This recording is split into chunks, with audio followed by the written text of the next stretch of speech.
अस्सलाम वालेकुम नाजरीन, महकमा इत्तलात व राबित आमा के हफ्तेवार प्रोग्राम सुकून के आज के शुमारे में आपका खैर मकदम है। मैं हूं आपका मेज़बान सैयद शकील शान।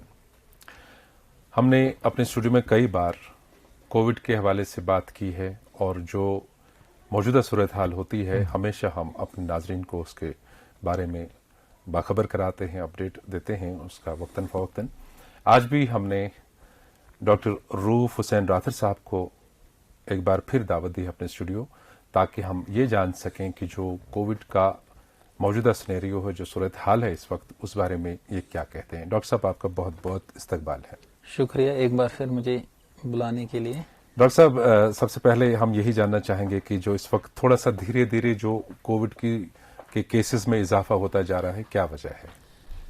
देखिए शान साहब, कोविड की जो सेकंड लहर आई थी जम्मू कश्मीर में, वो अप्रैल से लेके अगस्त तक चली और अगस्त में जो हमारा डेली कोविड केसेस का नंबर था वो बहुत नीचे गया जी। और फिर सितंबर में भी वो नीचे ही रहा, लेकिन अक्टूबर के आते आते केसेस राइज होना शुरू हो गए। सही। जब जहां तक हमारे अक्टूबर से पहले सितंबर में या अगस्त में पूरी यूटी में एक दिन में हमें 100 के करीब केसेस आते थे, वो इंक्रीज होते होते 200 के करीब जाने लगे अक्टूबर में और फिर अभी भी वैसी ही ट्रेंड चल रही है।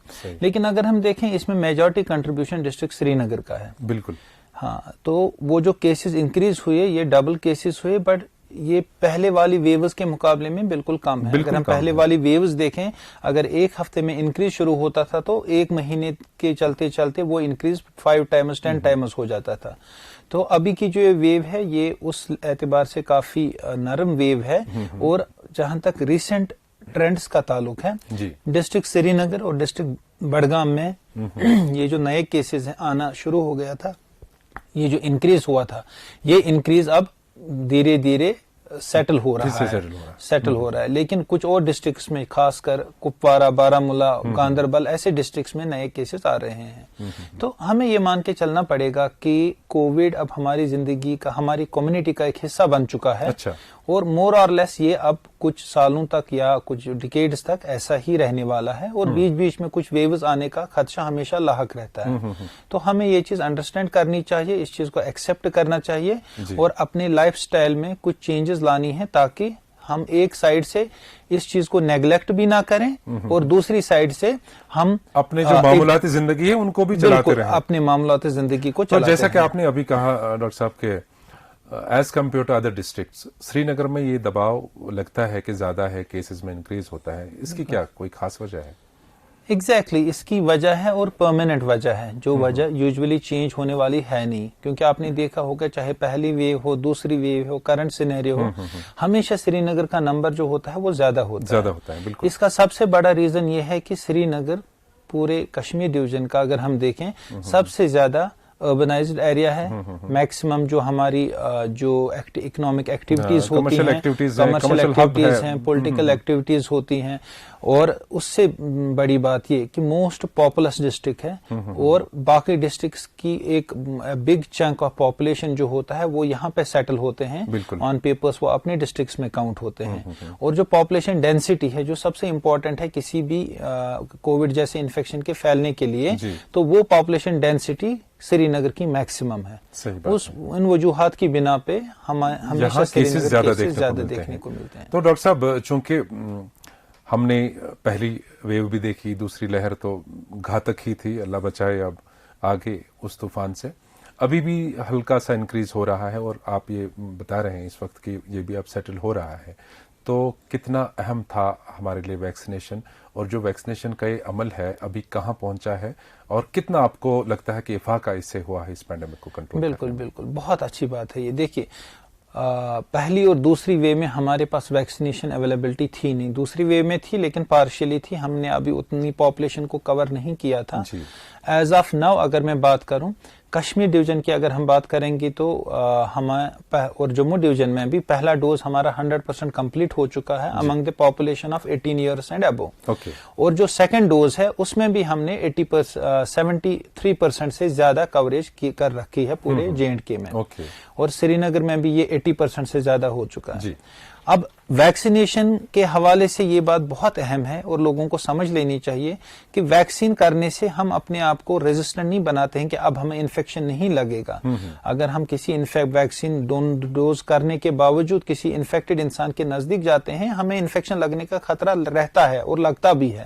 جیسا کہ آج کل ہم نے دیکھا جو بھی نئے کیسز آتے ہیں ان میں بہت سارے ایسے ہوتے ہیں جنہیں 2 ڈوز کیے ہوتے ہیں ویکسین. بالکل. لیکن اس کا جو ہمیں امپیکٹ ہے, اس کا جو بینیفٹ ہے وہ ہمیں موٹیلٹی پہ ملتا ہے. موٹیلٹی مینز یہ ڈیتھس کو پریونٹ کرتا ہے. بالکل. ہم نے recently divisional Covid control room میں ایک 3 مہینے کی ڈیتھ انالیسس کیا تھا, ایک ریویو کیا تھا, جو ہم نے اگست سے لے کے نومبر تک جتنی بھی ڈیتھس کشمیر میں ہوئی تھی ان کا ہم نے انالیسس کیا, اور اس انالیسس سے ہمیں ایک بہت امپورٹنٹ فائنڈنگ پتہ چلی کہ ہم نے کمپیئر کیا کہ جن لوگوں نے کوئی بھی ڈوز ویکسین کا نہیں کیا تھا اور پھر پازیٹو ہو گئے تھے ان میں ڈیتھ کی ریٹ کیا تھی, اور جن لوگوں نے دونوں ڈوز کیے تھے ان میں ڈیتھ کی ریٹ کیا تھی. تو ہمیں یہ ریزلٹس نکل آئے کہ 3 مہینوں میں جن لوگوں نے کوئی ڈوز نہیں کیا تھا اور پازیٹو ہو گئے تھے, ہر 1000 پیشنٹ کے جو 1000 پیشنٹ پازیٹو ہوئے تھے ان میں سے 6 لوگوں کی ڈیتھ ہوئی تھی. اچھا. جبکہ جن لوگوں نے دونوں ڈوز کیے ہوئے تھے ان میں ہم نے جب دیکھا پر 1000 لوگ جو پازیٹو ہوئے تھے ان میں ڈیتھ صرف 1 ہوئی تھی. کافی مینس 6 کے against 1 minus 6 times less deaths among those جنہوں نے دونوں ڈوز کیے ہوئے تھے. تو at the end of the day دیکھیے انفیکشن آلموسٹ ہر کسی کو لگ چکا ہے, ایک بار کسی کو 2 بار بھی لگا ہے, اور انفیکشن لگ گیا 5-6 دن انسان بیمار ہوا پھر ٹھیک ہوا, پھر اپنی لائف میں کنٹینیو کر رہے ہیں ہم. صحیح بات ہے. انفیکشن کا لگنا اتنا بڑا مسئلہ نہیں ہے. مسئلہ اگر ہے وہ ہے انسان کی جان کو بچانا, اور ویکسینیشن سے وہی ایک جان بچتی ہے. اب اس پہ ایک سوال آ جاتا ہے, میں خود ہی پوچھ لیتا ہوں کہ اب اگر انفیکشن لگنے سے خطرہ ہے نہیں, ڈیتھس پریونٹ ہوتی ہیں ویکسین سے, پھر ہمیں باقی جو اس میں SOPs ہیں وہ کیوں فالو کرنی ہے؟ جیسے فیس ماسک یوز کرنا جب بھی ہم گھر سے باہر نکلتے ہیں, کراؤڈیڈ ایریاز میں ہوتے ہیں, شادیوں پہ ہوتے ہیں, آفیسز میں ہوتے ہیں, کووڈ اپروپریٹ بیہیویئر میں جتنی ساری چیزیں آتی ہیں, ہینڈ واشنگ ہے, اوور کراؤڈنگ کو اوائڈ کرنا ہے, گیپ رکھنی ہے بیچ میں, تو وہ ساری چیزیں پھر کس لیے کرنی ہے؟ جو ہماری میجورٹی پاپولیشن ہے, جو ورکنگ پاپولیشن ہے, وہ گھروں سے نکلتے ہیں, آفس جاتے ہیں, کام پہ جاتے ہیں, ان کو انفیکشن لگتا ہے اور وہ ٹھیک بھی ہو جاتے ہیں. لیکن اگر ان کو انفیکشن لگ گیا, وہ اپنے گھر میں جا کے جو ہمارے بزرگ ہیں گھر میں, جو 60 ایئر 70 ایئر 80 ایئر بزرگ ہیں, ان کو جب ہماری وجہ سے گھر میں جا کے لگ جاتا ہے تو ان میں ڈیتھس کے چانسز زیادہ ہوتے ہیں. تو ان کی ڈیتھس کو پریونٹ کرنے کے لیے ہمیں SOPs فالو کرنی ہے, اور ان کی ڈیتھس کو پریونٹ کرنے کے لیے ہمیں ان کو ویکسینیشن کرنا ہے. انٹرلنکڈ ایک سسٹم سا بن گیا ہے ہمارے سوسائٹی میں.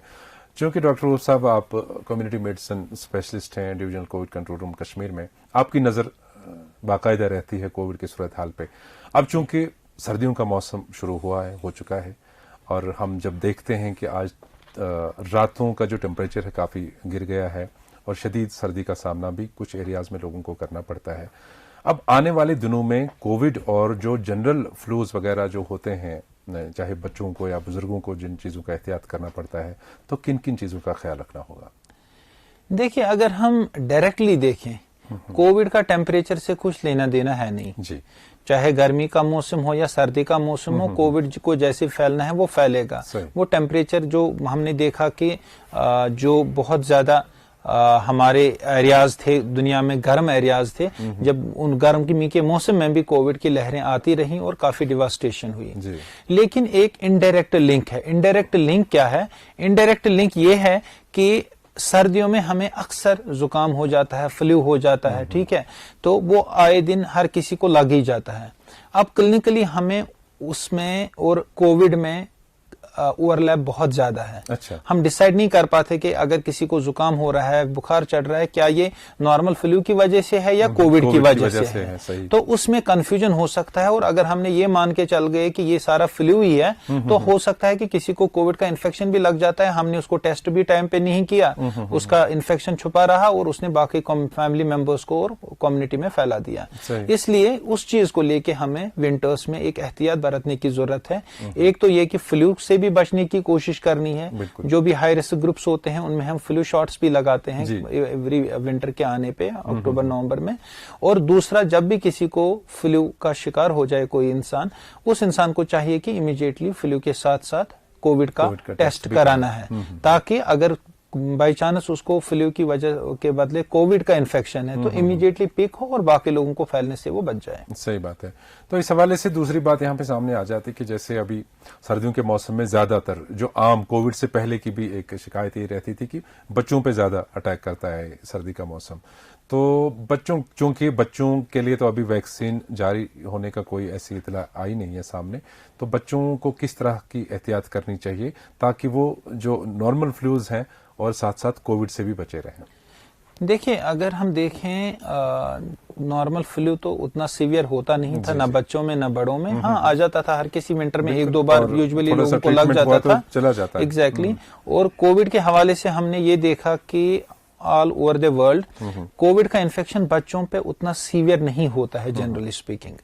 तो उस हवाले से अगर हम देखें तो इसमें घबराने की जरूरत नहीं है। लेकिन एहतियात क्या करना है? एहतियात ये करना है, एक तो ये कि जो हाई रिस्क लोग होते हैं, अगर कोई हाई रिस्क बच्चा भी है, उसको और कोई एलिमेंट है, बार बार उनको छाती का मसला आ जाता है या और कोई इश्यू है, जो भी हाई रिस्क बच्चे हैं तो उनको चाहिए बड़ों के साथ साथ उनको भी फ्लू शॉट्स लगाने की जरूरत है ताकि जो नॉर्मल फ्लू है उससे उनको काफी राहत मिले। और दूसरा जो मैंने पहले भी कहा कि जब भी हमें वैसे सिम्टम्स लगे, चाहे बच्चे हों या बड़े हों, कोविड टेस्ट कराने में कोई इश्यू है नहीं, फ्री ऑफ कॉस्ट होता है गवर्नमेंट सेटअप में, ऑलमोस्ट हर एक एरिया में हो जाता है कोविड का टेस्ट, उतना डिफिकल्ट भी नहीं है। और कोविड टेस्ट कराएंगे ताकि अगर कोविड टेस्ट हमारा नेगेटिव आता है तो हम इसको नॉर्मल फ्लू लेके जो कंसर्न डॉक्टर्स होते हैं वो उनको ट्रीट करेंगे। दूसरी बात यहाँ पे डॉक्टर साहब ये आ जाती है कि जो रैट कराते हैं और RT-PCR कराते हैं, अक्सर लोग कहते हैं कि रैट में हमारा नेगेटिव आया था फिर RT-PCR का पॉजिटिव आ गया, तो ये थोड़ा बहुत सा खलफशार सा है अभी अवाम में, तो इसको थोड़ा सा आई थिंक हमने लास्ट टाइम भी इस पे बात की थी, लेकिन अभी तक भी बहुत सारे लोगों में कंफ्यूजन है। हर किसी एक टेस्ट, जो भी टेस्ट होता है, इसकी एक कैपेसिटी होती है कि अगर किसी में इन्फेक्शन है या ना है वो उसको पिक कर पाएगा कि नहीं कर पाएगा। और हर किसी टेस्ट की अपनी एडवांटेजेस भी होती हैं, अपनी लिमिटेशंस भी होती हैं। रैट जब स्टार्ट किया गया, ये इस चीज से लिए स्टार्ट किया गया कि इसकी कुछ एडवांटेजेस थी ओवर RT-PCR। जैसे RT-PCR के मुकाबले में ये गवर्नमेंट को काफी सस्ता पड़ता है, काफी इजीली एक्सेसिबल है, इसमें ज्यादा सोफिस्टिकेटेड मशीनरी या मैन पावर की जरूरत नहीं पड़ती, इसलिए हम एक बहुत बड़े नंबर पे, जैसे अगर हम देखें कश्मीर में रोज के रोज अराउंड 50,000 के करीब रैट टेस्ट होते हैं, जो RT-PCR में पॉसिबल नहीं है उतना ज्यादा एक्सपेंड करना कैपेसिटी को। और विद इन 10-15 मिनट्स हमें रिजल्ट अवेलेबल आ जाता है। ये रैट की कुछ पॉजिटिव्स हैं, कुछ स्ट्रेंथ्स हैं। लेकिन लिमिटेशन ये है कि कभी कभार रैट जो है वो कभी मिस भी कर देता है टेस्ट। RT-PCR भी कभी मिस कर सकता है टेस्ट, लेकिन चांसेस कम होते हैं। रैट के मिस करने के चांसेस थोड़े ज्यादा होते हैं। इसलिए अगर कभी हमने किसी का रैट किया, रैट ने अगर टेस्ट मिस किया, हो सकता है उसका RT-PCR पिक करे, but it is not necessary कि आप हर किसी पेशेंट को रैट भी करो RT-PCR भी करो, फिर तो रैट करने का कोई फायदा हुआ नहीं। ये हमें सिर्फ उस पेशेंट को, हमें पहले रैट को बेस बनानी है। रैट टेस्टिंग के बाद अगर हमें किसी पेशेंट का नेगेटिव आया लेकिन एक क्लिनिकल सस्पिशन है कि इसमें सिम्टम्स बहुत ज्यादा हैं, पेशेंट सिक है, हमें लगता है नहीं मे बी इसको है, रैट पिक नहीं कर पाया, उस कंडीशन में सिर्फ उस एक पेशेंट को फिर RT-PCR पे क्रॉस चेक करने की जरूरत है।